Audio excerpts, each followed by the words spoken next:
Christian XC1 review covering Las Vegas and the world. If you haven't already, please hit the subscribe button below and like this video to keep up with everything we have going on here at C1 Review in Las Vegas and beyond. We greatly appreciate it.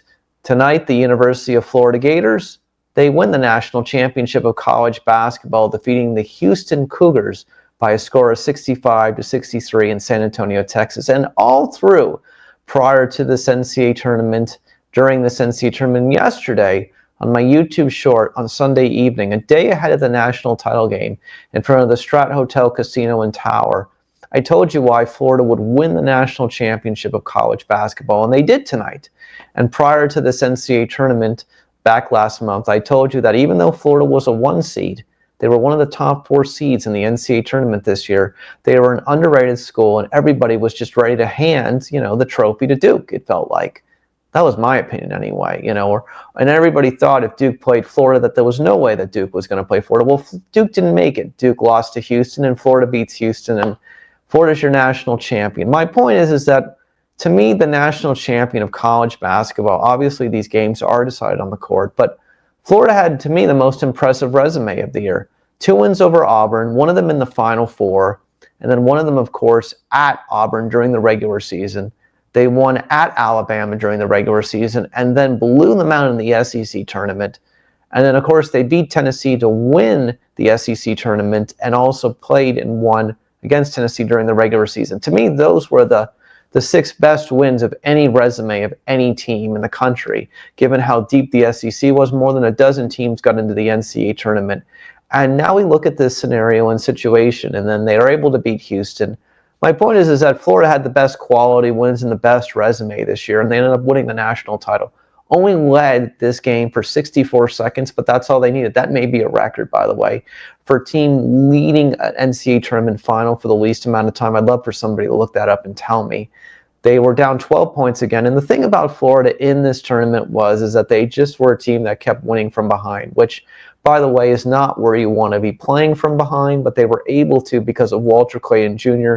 and some of the other players on the team. They were able to find a way to keep hitting three-pointers, stay in games, and not get themselves out of those games, and they were able to find a way to win the national championship of college basketball. The Florida Gators deserve all the credit in the world. Again, I don't think a lot of people were giving them a lot of credit. I think everybody was ready again to pronounce that Duke was going to win the national championship, and they don't even make the finals. Florida played obviously in the toughest conference this year in college basketball, and kudos to them for finding a way to win. Todd Golden becomes one of the youngest head coaches to win the national championship as the Florida Gators head coach at 39 years old. The reality of what it comes down to is yesterday, again, I told you in my short, Florida would win the national championship. I told you back in March again that they were going to be the team that everybody was going to look after because they were just going to be like, Duke, Houston, Auburn, maybe some of these other schools are better than Florida. But the reality of what it comes down to is Florida lost 4 games during the regular season, and you got to give them credit, 36-4 to finish the year, and that's it. Florida wins the national championship of college basketball. It is well-deserved. They earned it, and they found a way to win. And that's really what it comes down to at the end. And many times a lot of you are going to say, well, the streak that Florida had is not a common thing. I agree with you 100%.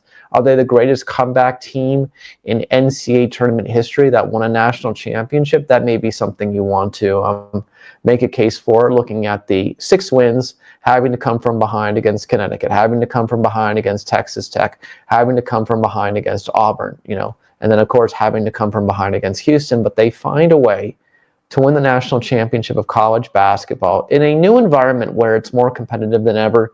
Teams change year to year. You go from out in the first round, losing to Colorado last year, to winning the national championship. Things do change very quickly now with the way that college basketball is today compared to what it used to be.